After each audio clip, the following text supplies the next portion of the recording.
Hello বন্ধুরা, কেমন আছো তোমরা? আমি কফি তোমাদের চ্যানেলে চলে এসেছি আবার। আজ প্রথমে তোমাদের বাংলা পাঠ্য বই সাহিত্য মেলার 18 অধ্যায়ের কবি দ্বিজেন্দ্রলাল রায়ের লেখা বঙ্গ আমার জননী আমার কবিতাটি পাঠ করব। তারপর সমস্ত প্রশ্ন উত্তরগুলো এসএস ম্যামের কাছ থেকে জেনে নেব। তার আগে বলি, এখনো যারা উইথ এসএস ম্যাম চ্যানেলটি সাবস্ক্রাইব করোনি তারা চটপট সাবস্ক্রাইব করো। চলো তবে শুরু করা যাক।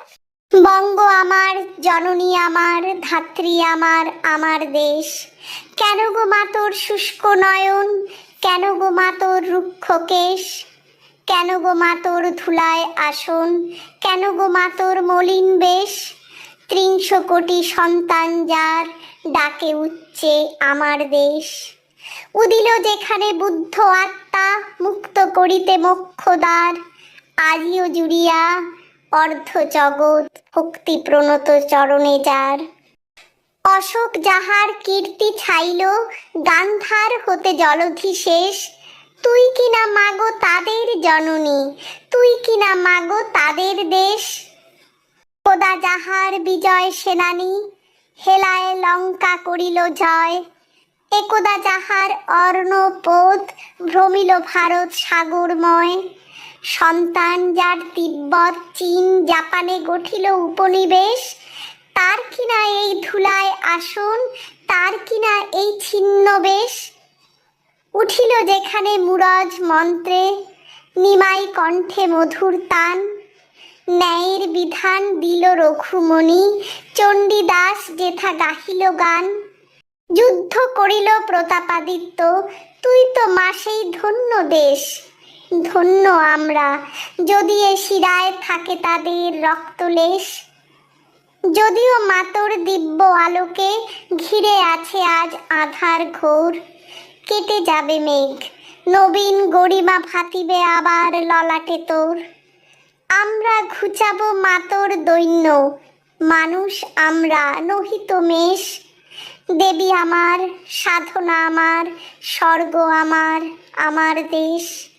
কিসের দুঃখ কিসের দৈন্য, কিসের লজ্জা কিসের ক্লেশ, 300 কোটি বিলিত কণ্ঠে ডাকে যখন আমার দেশ।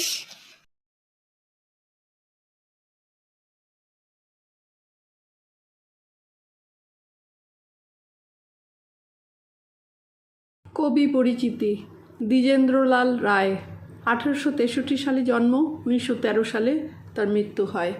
বাংলা সাহিত্যের নামকরা নাট্যকার হলেও দ্বিজেন্দ্রলালের প্রথম পরিচয় কবি হিসাবে। মাত্র 19 বছর বয়সে প্রকাশিত হয় তার প্রথম কাব্যগ্রন্থ আর্যগাথা প্রথম ভাগ। কবি রচিত অন্যান্য উল্লেখযোগ্য কাব্যগ্রন্থগুলো হলো আর্যগাথা দ্বিতীয় ভাগ, মন্ত্র, আষাঢ়ে, আলেখ্য, ত্রিবেণী ইত্যাদি। দ্বিজেন্দ্রলালের কবি প্রতিভার প্রশংসা করেছেন স্বয়ং রবীন্দ্রনাথ। দ্বিজেন্দ্রলাল ছন্দ নিয়ে নানা পরীক্ষা নিরীক্ষা করেছেন। তিনি মানুষের মুখের ভাষাকে ছন্দে প্রয়োগ করেছেন। তিনি অনেক হাসির কবিতা রচনা করেছেন। দ্বিজেন্দ্রগীতি হিসাবে পরিচিত তার গানগুলো আজও বাঙালি জীবনে সমাদৃত। কবি দ্বিজেন্দ্রলালের কবিতার মূল সুর ছিল স্বদেশ প্রেম। একের এক দ্বিজেন্দ্রলাল রায় রচিত দুটো কাব্যগ্রন্থের নাম লেখো। উত্তর হবে, দ্বিজেন্দ্রলাল রায় রচিত দুটো কাব্যগ্রন্থের নাম হলো আষাঢ়ে এবং আলেখ্য। একের দুই, কবি দ্বিজেন্দ্রলালের কবিতার মূল সুর কী ছিল? উত্তরে লিখবে, কবি দ্বিজেন্দ্রলালের কবিতায় মূল সুর ছিল স্বদেশ প্রেম। দুয়ের দাগের প্রশ্নটি, নিচের বিশেষ্যগুলোকে বিশেষণে ও বিশেষণগুলোকে বিশেষ্যে রূপান্তরিত করো। মলিন, মলিনতা, মলিনতা হলো বিশেষ্য। মধুর, মধুরতা, মধুরতাও বিশেষ্য। আসন, আসন আসীন, এটা বিশেষণ। দৈন্য, দিন, বিশেষণ। প্রণত, প্রণাম, বিশেষ্য। তিনের দাগের প্রশ্নটি, নিচে কতগুলো উপসর্গযুক্ত শব্দ দেওয়া হলো, শব্দগুলো থেকে উপসর্গ আলাদা করে দেখাও। উপনিবেশ, উপসর্গ হলো উপ আর শব্দ হলো নিবেশ। তারপর অশোক হলো, অ হলো উপসর্গ এবং শোক হলো শব্দ। আলোক হলো আ হলো উপসর্গ, লোক হলো শব্দ। প্রণতে প্র হলো উপসর্গ, নত হলো শব্দ। 4 দাগের প্রশ্নটি নিচের বাক্যগুলোর উদ্দেশ্য ও বিধেয় অংশ ভাগ করে দেখাও। 4-1 কেন গো মা তোর মলিন বেশ। এখানে উদ্দেশ্য হবে মা এবং বিধেয় হবে কেন গো তোর মলিন বেশ। 4-2 অশোক যাহার কীর্তি ছাইল গান্ধার হতে জলধি শেষ। এখানে অশোক হবে উদ্দেশ্য, কীর্তি ছাইল গান্ধার হতে জলধি শেষ, এটা হলো বিধেয়। 4-3 একদা যাহার বিজয় সেনানী হেলায় লঙ্কা করিল জয়। এখানে উদ্দেশ্য হবে একদা যাহার বিজয় সেনানী আর বিধেয় হবে হেলায় লঙ্কা করিল জয়। 4-4 ন্যায়ের বিধান দিল রঘুমণি। এখানে রঘুমণি হবে উদ্দেশ্য, ন্যায়ের বিধান দিল এটা বিধেয়। 4-5 নবীন গরিমা ভাতিবে আবার ললাটে তোর। এখানে ললাটে তোর হলো উদ্দেশ্য আর নবীন গরিমা ভাতিবে আবার এটা হলো বিধেয়। 5 দাগের প্রশ্নটি নিচের বিশেষ্য সর্বনাম শব্দগুলো নির্দেশ মতো লেখো। 1 আমি যোগ সম্বন্ধ পদ। 5-1 আমি যোগ সম্বন্ধ পদ যোগ বহুবচন, এটা হবে আমাদের। 5-2 আমি যোগ কর্তৃকারক যোগ বহুবচন আমরা। এখানে আমি হবে উত্তর। 5-3 তুই যোগ সম্বন্ধ পদ যোগ একবচন তোর। এখানে তুই হবে উত্তর। 5-4 যিনি যোগ সম্বন্ধ পদ যোগ একবচন, উত্তর হবে যার। 6 দাগের প্রশ্নটি একই রকম অর্থযুক্ত শব্দ কবিতা থেকে খুঁজে নিয়ে লেখো। গৌরব হবে গরিমা, সুর হবে তান, মুক্তি মোক্ষ, জলধি সাগর, নতুন নবীন। 7 দাগের প্রশ্নটি নিম্নলিখিত প্রত্যেক ব্যক্তি ও প্রতিটি স্থান সম্পর্কে 2-4টি বাক্য লেখো। বুদ্ধ।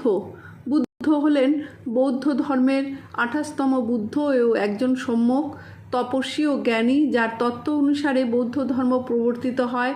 তিনি সিদ্ধার্থ গৌতম, শাক্যমুনি বুদ্ধ অথবা বুদ্ধ উপাধি অনুযায়ী শুধুমাত্র বুদ্ধ নামেও পরিচিত। অনুমান করা হয় তিনি খ্রিস্টপূর্ব 625 অব্দে একদা প্রাচীন ভারতের পূর্বাঞ্চলে জীবিত ছিলেন এবং শিক্ষাদান করেছিলেন। রঘুমণি। রঘুনাথ শিরোমণি চৈতন্য সমসাময়িক যুগে নবদ্বীপ তথা ভারতের অন্যতম প্রধান নৈয়ায়িক, দার্শনিক ও সংস্কৃত পণ্ডিত। পঞ্চদশ শতকের আনুমানিক 1477 খ্রিস্টাব্দে নবদ্বীপে জন্মগ্রহণ করেন। খুব অল্প দিনের মধ্যেই তিনি ভারত খ্যাত নৈয়ায়িক হিসাবে খ্যাতি অর্জন করেন। চণ্ডীদাস। চণ্ডীদাস মধ্যযুগের 14দশ শতকের বাঙালি কবি। তিনি চৈতন্য পূর্ব বাংলা সাহিত্যে বৈষ্ণব পদাবলী রচয়িতা হিসাবে বিশিষ্ট স্থান অধিকার করে আছেন। চৈতন্যের জন্মের আগে থেকেই চণ্ডীদাসের নামে উল্লেখিত বহু গীতিপদ মানুষের মুখে মুখে ফিরত। নিমাই। চৈতন্য মহাপ্রভুর পূর্বাশ্রমে নামকরণ শ্রী শ্রী বিশ্বম্ভর মিশ্র করা হয়েছিল। নিম্ব বৃক্ষের নিচে জন্ম বলে তার মাতা তাকে নিমাই বলে ডাকতেন, তাই নবদ্বীপবাসীও নিমাই পণ্ডিত বলে তাকে অভিহিত করতেন। ষোড়শ শতাব্দীতে চৈতন্য মহাপ্রভুর জীবনী সাহিত্য বঙ্গীয় সপ্তজীবনী ধারার এক নতুন যুগের সূচনা ঘটিয়েছিল। সে যুগে একাধিক কবি চৈতন্য মহাপ্রভুর জীবনী অবলম্বনে কাব্য রচনা করে গিয়েছেন। 8 দাগের প্রশ্নটি নিচের প্রশ্নগুলোর কয়েকটি বাক্যে উত্তর লেখো। 8-1 কবি দেশকে কী কী নামে সম্বোধন করেছেন? উত্তর হবে কবি দেশকে বঙ্গ, জননী, ধাত্রী, দেবী, সাধনা, স্বর্গ নামে অভিহিত করেছেন। 8-2 কেন গো মা তোর মলিন বেশ। মা বলতে কবি কাকে বুঝিয়েছেন? উত্তর হবে মা বলতে কবি এখানে দেশমাতাকে বুঝিয়েছেন। তাকে মা বলা হয়েছে কেন? কবির মতে বঙ্গমাতা হলেন মায়ের মতন। মা যেমন সন্তানকে জন্ম দেওয়ার পর লালন পালন করেন, তেমনি বঙ্গমাতা আমাদের ধারণ করেছেন এবং লালন পালন করেন। 8-3 মায়ের বেশ মলিন ও কেশ রুক্ষ কেন? উত্তরে হবে দেশ বিদেশি শাসনে জর্জরিত, তার জন্য দেশমাতার আসন ধূলিসাৎ, আগের গৌরব ধুলোতে মিশে গেছে। দেশমাতার পরিধানে আগের ঔজ্জ্বল্য না থাকায় এই কথা বলেছেন কবি। 8-4 অশোক কোথায় কোথায় তার প্রভাব বিস্তার করেছিলেন? উত্তরে হবে অশোকের সাম্রাজ্য ভারতীয় উপমহাদেশের একটি বড় অংশ জুড়ে, পশ্চিমে বর্তমান আফগানিস্তান থেকে পূর্বে বর্তমান বাংলাদেশ পর্যন্ত বিস্তৃত ছিল, যার রাজধানী ছিল পাটলিপুত্রে। 8.5 অর্ধজগৎ ভক্তি প্রণত চরণে যার। অর্ধজগৎ বলতে কবি কি বুঝিয়েছেন, কার চরণে তা প্রণত হয়েছে? অর্ধজগৎ বলতে গোটা বিশ্বের অর্ধেকটাকে বুঝিয়েছেন কবি। অর্ধজগৎ গৌতম বুদ্ধের চরণে প্রণত হয়েছে। 8.7 যুদ্ধ করিল প্রতাপাদিত্য। প্রতাপাদিত্য কে ছিলেন? তিনি কাদের সঙ্গে যুদ্ধ করেছিলেন? প্রতাপাদিত্য ছিলেন বাংলাদেশের বিখ্যাত 12 ভূঁইয়া বা 12 জন রাজার একজন। প্রতাপাদিত্য মুঘলদের বিরুদ্ধে যুদ্ধ করে বঙ্গদেশে মুঘলদের আধিপত্য বিস্তার বন্ধ করেছিলেন। 8.8 ধন্য আমরা। আমরা বলতে কাদের বোঝানো হয়েছে? আমরা কখন নিজেদের ধন্য বলে মনে করতে পারি? উত্তরে হবে আমরা বলতে ভারতের জনগণের কথা বোঝানো হয়েছে। আমরা নিজেদের ধন্য বলে মনে করব যদি প্রত্যেকে প্রতাপাদিত্য, চৈতন্যদেব, চণ্ডীদাস কিংবা সম্রাট অশোক বা গৌতম বুদ্ধের আদর্শকে ঠিকমতো অনুসরণ করতে পারি। 8.9 নবীন গরিমা কিভাবে ললাটে ফুটে উঠবে? উত্তর হবে নবীন গরিমা ললাটে ফুটে উঠবে যখন দেশমাতার 30 কোটি সন্তানেরা মিলে যদি বিদেশি শাসন থেকে দেশকে মুক্ত করে তাদের জননীর হারানো গৌরব ও সমৃদ্ধি ফিরিয়ে আনতে পারে। 8.10 আমরা কিভাবে বঙ্গজননীর দুঃখ দৈন্য লজ্জা দূর করতে পারি? উত্তর হবে বিদেশি শাসনে দেশমাতার রুক্ষ মলিন বেশ। দেশের 30 কোটি জনগণ যদি একসাথে ইংরেজদের বিরুদ্ধে দাঁড়িয়ে তাদের দেশ থেকে বিতাড়িত করে দেশকে পরাধীনতার শৃঙ্খল থেকে মুক্ত করতে পারে, সেদিন বঙ্গজননীর দুঃখ দৈন্য লজ্জা দূর হবে। 9 দাগের প্রশ্ন, নিচের প্রশ্নগুলোর নিজের ভাষায় উত্তর দাও। 9-1 যদিও মাতর দিব্য আলোকে ঘিরে আছে আজ আধার ঘোর।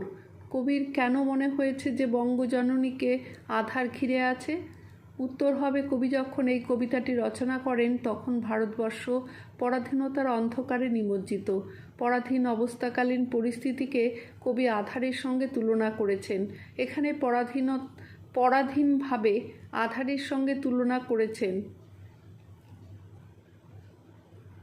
ভারত তথা বঙ্গমাতা পরাধীনতার শৃঙ্খলে আবদ্ধ, বঙ্গজননী সৌরভ ধুলোয় লুণ্ঠিত, পরাধীনতার গ্লানি তিনি বহন করে চলেছেন। যদিও কবি আশাবাদী, তিনি মনে করেন ভারতবর্ষ আবার স্বাধীনতার সূর্য লাভ করবে। 9-2 এই বঙ্গভূমি তোমার কাছে কেন প্রিয় সে সম্পর্ক জানিয়ে বন্ধুকে একটি চিঠি লেখো। উত্তর হবে প্রিয় বন্ধু কেমন আছো, আমি আজ তোমাকে বলবো কেন আমার কাছে বঙ্গভূমি এত প্রিয়। প্রথম কারণ এই বঙ্গভূমিতে আমি জন্মেছি, তাই জন্মভূমি আমার মায়ের মতন। আমার বঙ্গভূমি সুজলা সুফলা, শস্য উৎপাদনে উৎকৃষ্ট, এখানকার জলবায়ু খুব সুন্দর। এই ভূমি অনেক মহামানবের জন্মস্থান। দেশ স্বাধীন করবার জন্য অনেক বীর আত্মবলিদান দিয়েছেন। আমি গর্বিত আমার জন্মভূমির জন্যে। ভালো থেকো, চিঠির উত্তর দেবে। ইতি তোমার বন্ধু। 9-3 চীন, জাপান, তিব্বতে বাঙালি সত্যি কি কোনোদিন উপনিবেশ তৈরি করেছিল? শিক্ষক শিক্ষিকার কাছ থেকে জেনে নিয়ে এ বিষয়ে লেখো। তিব্বতে বাঙালি পর্যটক অতীশ দীপঙ্কর গিয়েছিলেন। সেখানে বহু বছর ছিলেন, বৌদ্ধ ধর্ম প্রচার করেন। সেখানে তার পাণ্ডিত্যের জন্য সমাদৃত হন। তবে চীন, জাপান বা তিব্বতে ভারত কোনো দিন উপনিবেশ স্থাপন করতে পারেনি। 9-4 পরাধীন ভারতের মানুষকে দেশপ্রেমে উদ্বুদ্ধ করতে এই কবিতায় দেশের প্রতি যে ভাবাবেগ প্রকাশিত হয়েছে তা তোমার নিজের ভাষায় বুঝিয়ে দাও। যদিও বঙ্গমাতা পরাধীনতার শৃঙ্খলে আবদ্ধ, তবে সেই শৃঙ্খল ভেঙে পড়বেই। ভারতবর্ষে আবার স্বাধীনতা অর্জন করবে, নতুন প্রভাতের উদয় ঘটবে দেশের বুকে। কেটে যাবে সকল অন্ধকার আর দূর হবে মাতার দুঃখ দৈন্য ক্লেশ। 30 কোটির মিলিত মা ডাকে আগাম ধারণা করা যায়। তার সন্তানেরা বিশ্বের কাছে তার সম্মান বৃদ্ধি করেছেন। ভগবান বুদ্ধ, শ্রী চৈতন্য মানবপ্রেমের মাধ্যমে সকলের আত্মসত্তা জাগ্রত হয়েছে। ভারত মাতার বীর লঙ্কা জয় করেছেন এই সন্তানেরা যখন আমার দেশ বলে উচ্চকণ্ঠে মাতাকে আহ্বান করেন, তখন মায়ের বক্ষ আনন্দে ভরে ওঠে।